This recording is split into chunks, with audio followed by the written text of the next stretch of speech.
Assalamualaikum, selamat pagi Pak Haikal. Pagi Mas. Sebelumnya masih kenal dengan saya? Ya, masih Mas Gata ya? Ya, benar. Nah, sesuai dengan janji kita yang kemarin Pak ya, Ya. hari ini kita akan berbincang-bincang mengenai masalah yang dialami oleh keluarga Bapak. Oh ya, baik Mas. Nah, sebelumnya kemarin kan Bapak ada menyebutkan nih bahwasannya di keluarga Bapak ini masalahnya itu terkena penyakit MAH ya? Ya, kebetulan ibu saya. Kalau boleh tahu udah berapa lama ya? Kurang lebih ada 1 tahun lebih kan. 1 tahun lebih ya. Nah, kalau boleh tahu ibunya kemana ya? Oh, ibunya ini lagi Mas, lagi jemput adik di sekolah.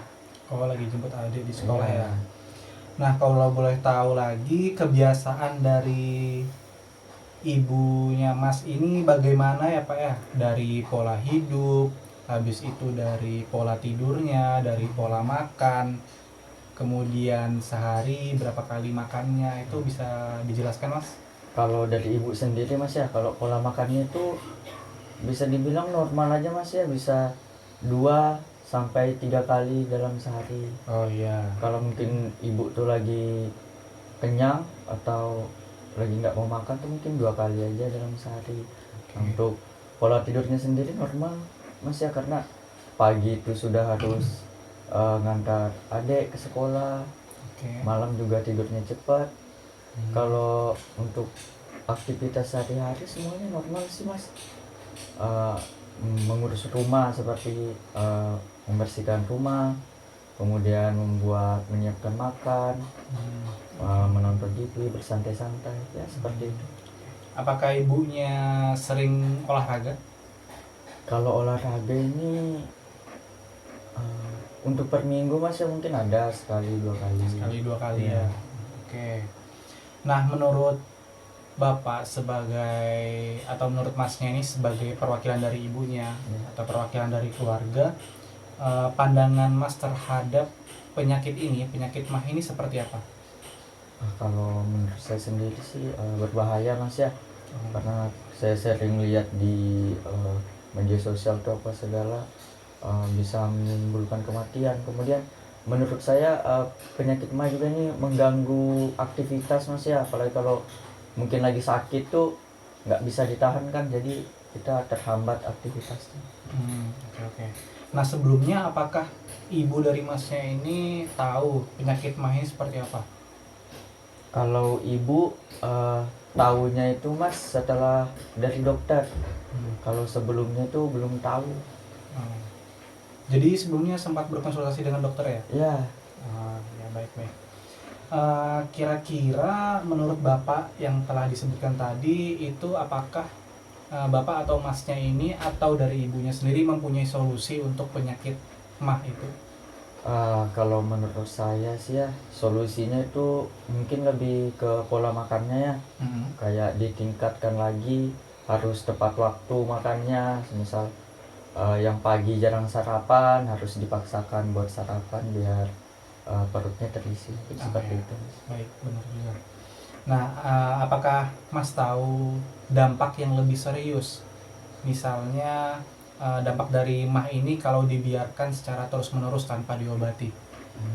Mungkin kalau menurut saya karena kita nggak mau makan juga dia bisa penurunan berat badan. Mungkin yang lebih parahnya itu ya akut gitu Mas ya. Jadi kayak kekikis gitu lambungnya. Oh iya, benar. Bisa menyebabkan kematian. Baik, sedikit saya tambahkan Mas ya. Untuk dampak dari penyakit MAH sendiri itu biasanya itu diawali dari mual muntah, kemudian pusing, kemudian nyeri juga di bagian perut, kemudian seperti yang Mas katakan tadi, menurunnya nafsu makan hingga menyebabkan kurangnya gizi dan turunnya berat badan. Nah, untuk pencegahannya sendiri itu saran dari saya sama juga seperti Masnya tadi yang Mas sebutkan, itu makan yang tepat waktu, kemudian makan makanan yang tepat, kemudian hindari makan yang pedas, kemudian juga sehabis makan itu jangan langsung tidur, tapi kalau bisa duduk dulu. Nah, kenapa? Karena sehabis makan makanan itu harus diproses dulu di lambung. dan itu membutuhkan cukup waktu yang banyak. Nah, kemudian hindari stres dan istirahat yang cukup. Seperti itu, Mas. Nah, apakah Masnya paham? Paham alhamdulillah Mas. Oke, nanti bisa disampaikan ke ibunya ya. Iya Mas. Oke. Nah, dari yang sudah kita ceritakan tadi, bagaimana perasaan Masnya setelah mengetahui penyakit MAH lebih dalam? Alhamdulillah lebih baik Mas ya, jadi saya sedikit lebih paham gimana proses terjadinya MAH itu. Jadi kami ada solusi lah untuk mencegah biar MAH itu bisa nggak muncul lagi atau kambuh lagi. Oke, baik.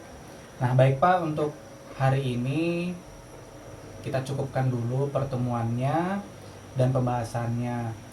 Di pertemuan selanjutnya nanti kita akan membahas masalah keluarga Bapak yang lainnya. Oke. Kalau bisa diajak juga ya anggota keluarga dari Bapak, misalnya ibu atau adiknya. Iya, nanti saya ajak Mas. Oke. Kalau begitu, sebelum kita mengakhiri konsultasi hari ini, kita berdoa untuk kesembuhan dari keluarga atau ibu dari Mas.